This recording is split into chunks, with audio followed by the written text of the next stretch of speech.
అందరికీ నమస్కారం. మనం ఒక 10 రోజుల క్రితం రోజా గారి అరెస్టు ఖాయం.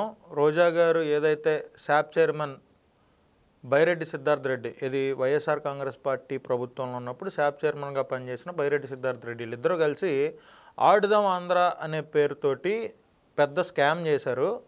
దాని మీద ఇంటెలిజెన్స్ నివేదిక ఇచ్చింది ప్రభుత్వానికి. దీని మీద యాక్షన్ ఉండబోతుంది, పలానా డేట్ కూడా చెప్పిన ఆ వీడియోలో మీకు. దాని గురించే నిన్నంతా శాటిలైట్ ఛానల్స్ అటన్నిటిలో మాట్లాడుతున్నారు. ఇవాళ మెయిన్ పేపర్స్లో కూడా అదే వచ్చింది. ఇది ఏంటి అనేది ఒకసారి మీకు విశ్లేషించే ప్రయత్నం చేస్తాను, మీకు అర్థమయ్యేటట్టు చెప్పే ప్రయత్నం చేస్తాను నేను. రోజా పర్యాటక శాఖ మంత్రి, అదేవిధంగా క్రీడా శాఖ మంత్రి బైరెడ్డి సిద్ధార్థ రెడ్డి అనే వ్యక్తి SAAP chairman, sports authority of Andhra Pradesh, దానికి చైర్మన్గా జగన్మోహన్ రెడ్డి ఆయన నామినేట్ చేశాడు. వీళ్ళిద్దరూ కలిసి ఆడుదాం ఆంధ్ర అని జగన్మోహన్ రెడ్డి టీషర్ట్లతోటి, జగన్మోహన్ రెడ్డి ఫోటోతోటి టీషర్ట్లు, ఆఖరికి క్రికెట్ ప్లేయర్లు పెట్టుకునే గార్డుల మీద కూడా జగన్మోహన్ రెడ్డి ఫోటోలు ముద్రించారు. బ్యాట్ల మీద అయితే ఇక చెప్పే పనే కాదు, వికెట్ల మీద కూడా జగన్మోహన్ రెడ్డి ఫోటోనే ప్రింట్ చేశారు. వీళ్ళు ఆడుదాం ఆంధ్ర అనే పేరుతోటి జిల్లాల స్థాయిలో, మండలాల స్థాయి నుంచి జిల్లాల స్థాయి, జిల్లాల స్థాయి నుంచి రాష్ట్ర స్థాయి దాకా ఏదో టోర్నమెంట్లు పెట్టేసినట్టు, ప్రతి గేమ్ని పిల్లల చేత ఆడించినట్లుగా ఆడించకుండానే క్లెయిమ్ చేశారు. దాదాపుగా 120 కోట్ల రూపాయల స్కామ్ జరిగిందైతే అందరూ భావిస్తున్నటువంటి పరిస్థితి ఉంది. ఈ స్కామ్ ఎక్కడ చేశారు, ఏ విధంగా చేశారంటే, ఆడిన ప్రతి వాళ్ళకి ప్రైజులు ఇస్తున్నాం అని చెప్పి ఆ ప్రైజ్ మనీ తప్పుగా రాసుకున్నారు.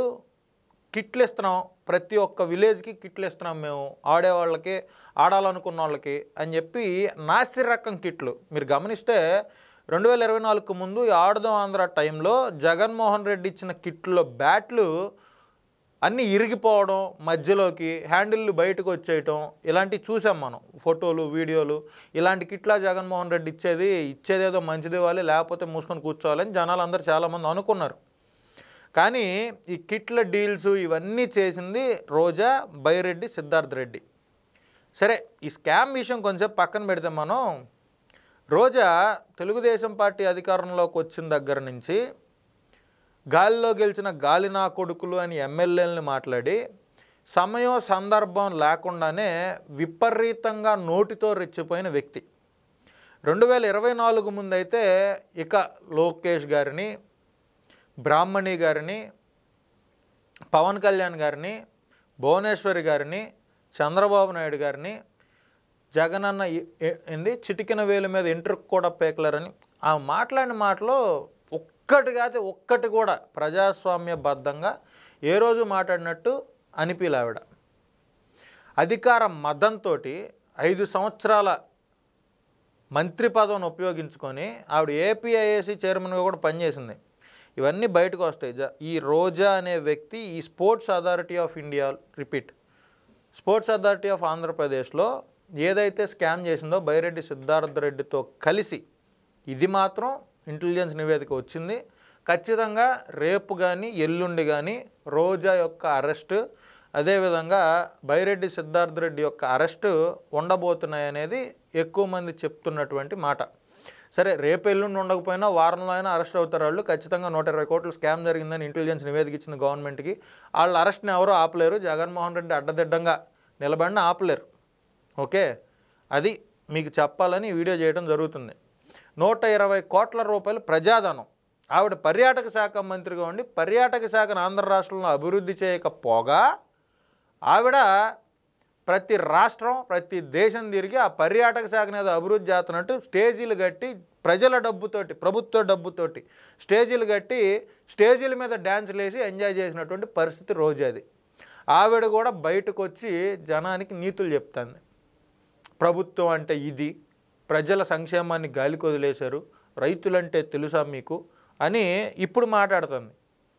కనీసం ఎమ్మెల్యేలను గౌరవించలేని రోజా, ప్రభుత్వాన్ని గౌరవించలేని రోజా, ముఖ్యమంత్రిని గౌరవించలేని రోజా నీతులు చెప్తా అంటే జనాలందరూ ఇవిడు ఎప్పుడు లోపలికి వెళ్ళిద్ది, అసలు రోజాని ఎప్పుడు అరెస్ట్ చేస్తారు అని గట్టిగా అడుగుతున్నారు. జనసేన కార్యకర్తలు కావచ్చు, తెలుగుదేశం పార్టీ కార్యకర్తలు కావచ్చు, రోజా అరెస్ట్ కోసం అయితే ఎదురు చూస్తున్నారు.